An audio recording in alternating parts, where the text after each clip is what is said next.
Hello, moi c'est Mehdi, j'ai 23 ans, je suis basé à Paris en France et aujourd'hui je vais vous raconter mon voyage à Bali en Indonésie.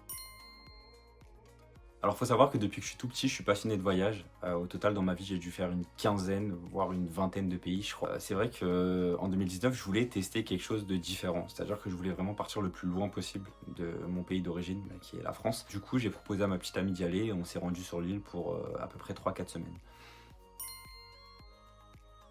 Le truc qui m'a le plus marqué, sur l'île de Bali, c'est vraiment la diversité des paysages. Parce qu'en fait, c'est une île qui est quand même assez petite, mais malgré ça, il y a énormément de choses différentes à voir, selon la position, où vous vous trouvez sur l'île.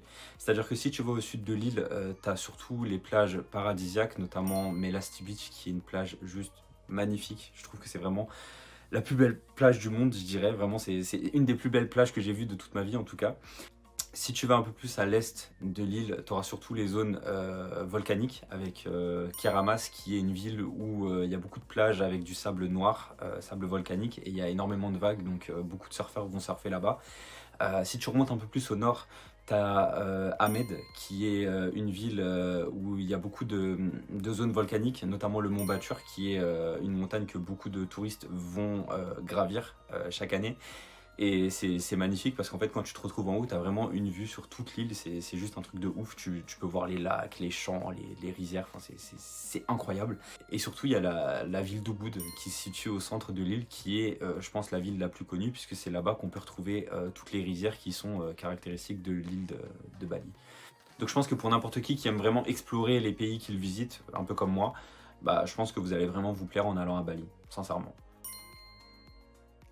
Par rapport aux activités, il y a énormément de choses à faire. Moi, le truc que j'ai le plus aimé faire à Bali, c'est un peu bizarre, hein, mais c'est vraiment aller me faire masser parce que vraiment à Bali, c'est quelque chose de très culturel, le massage. Et surtout, c'est pas cher du tout parce qu'en France, un massage, ça coûte super cher, mais là-bas, pour 5 euros, tu peux avoir un très très bon massage professionnel. Donc pratiquement tous les jours, j'allais me faire masser en fait. C'était vraiment mon activité principale. Sinon, en dehors de ça, il y a énormément de choses à faire. Il y a les temples à visiter. Il y en a 20 000 à peu près sur l'île, donc je pense qu'en 3 semaines, vous n'aurez pas le temps de tous les visiter. Mais il y en a certains qui sont super importants, notamment le temple d'Uluwatu, qui se situe à l'extrême sud de l'île et qui est vraiment un temple super connu parce qu'il y a des spectacles qui ont lieu là-bas tous les soirs. C'est vraiment magnifique et il y a une histoire derrière le temple, donc c'est hyper intéressant. Si vous allez à côté des plages, vous pouvez faire aussi du snorkeling, vous pouvez faire des balades en cheval à côté de la mer, donc ça c'est juste génial parce qu'avec le coucher de soleil et tout, enfin, c'est trop cool. Et si vous allez à Ubud aussi, il y a énormément de rizières à visiter, comme j'ai dit tout à l'heure, mais aussi un endroit qui est très important, c'est la forêt des singes, qui est une forêt avec énormément de singes où vous pouvez les caresser, vous pouvez jouer avec, vous pouvez les nourrir, vous pouvez les prendre en photo. Par contre, si vous vous rendez là-bas, faites attention à vos affaires parce que les singes, ils sont assez joueurs et parfois ça leur arrive de piquer deux ou trois trucs dans les sacs. Et pour récupérer après, bon courage. Un truc qui est vraiment cool avec la nourriture à Bali, c'est qu'elle est pas chère du tout.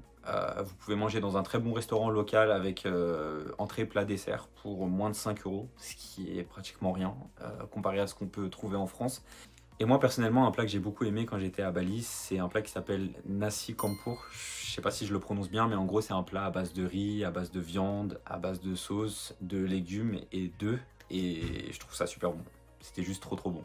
Et aussi, c'est pas vraiment lié à la nourriture, mais un petit peu, un truc que vous devriez absolument faire si vous vous rendez à Bali, bien évidemment, c'est tester les fameux petits déjeuners sur l'eau, qui sont vraiment une tradition à Bali. Si vous résidez dans une villa, il y a de fortes chances qu'on vous propose un jour de vous servir un petit déjeuner au bord de la piscine, et ça c'est juste génial, c'est le top du top vraiment.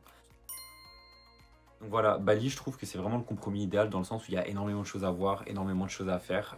Je pense qu'il y a tellement de choses à voir qu'on ne peut pas les voir en un seul voyage. Moi-même, je compte y retourner pour voir tout ce que j'ai pas pu voir en 3 semaines parce que il y a vraiment une infinité de choses à voir et à faire. Et surtout, je pense que peu importe le type de voyage que vous aimiez, vous allez forcément vous plaire à Bali. Ça m'étonnerait qu'il y ait une personne qui revienne de Bali en disant j'ai pas aimé aller là-bas. C'est vraiment adapté pour tout le monde. C'est-à-dire que vous soyez un couple et que vous vouliez y aller pour vous reposer ou que vous soyez des amis qui veulent y aller pour faire la fête. Bah sincèrement, je pense vraiment que ça va vous plaire. C'est vraiment un endroit top et je vous recommande vraiment d'y aller si vous avez les moyens de vous organiser un petit voyage là-bas.